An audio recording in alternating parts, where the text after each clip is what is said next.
Total anggaran COVID Kota Ambon hingga September capai 39,1 miliar.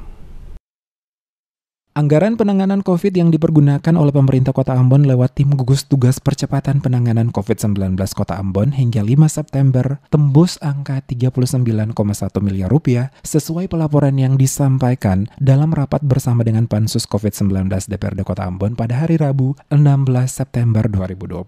Ketua Pansus COVID-19 DPRD Kota Ambon Joni Watimena memaparkan berdasarkan data yang disampaikan pihak pemerintah Kota Ambon lewat tim gugus tugas percepatan penanganan COVID-19 Kota Ambon terungkap sampai dengan tanggal 5 September 2020, anggaran yang telah digunakan untuk penanganan pandemi COVID di Kota Ambon tembus angka 39,1 miliar rupiah. Dikatakan Watimena dari total 39,1 miliar digunakan untuk penanganan pada bidang kesehatan, sosial, operasional, termasuk di dalamnya untuk ATK. Dikatakan dari total anggaran yang disediakan sebanyak 46,9 miliar dalam penanganan pandemi COVID di Kota Ambon, baru terpakai sebanyak 39,1 miliar dan masih tersisa sejumlah anggaran dan oleh karena itu DPRD sementara melakukan pembahasan pada anggaran perubahan bersama pemerintah Kota Ambon. Apakah sisa anggaran yang ada masih cukup untuk digunakan dalam penanganan COVID hingga bulan Desember?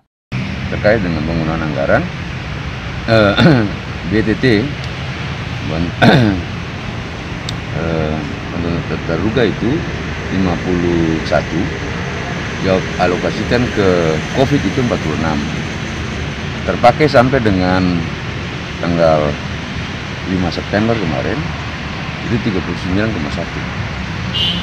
Jadi masih tersisa, oleh karena itu di pembahasan perubahan sementara dibahas apakah sisa dana dari 46 itu masih mencukupi untuk penanganan COVID sampai dengan bulan Desember.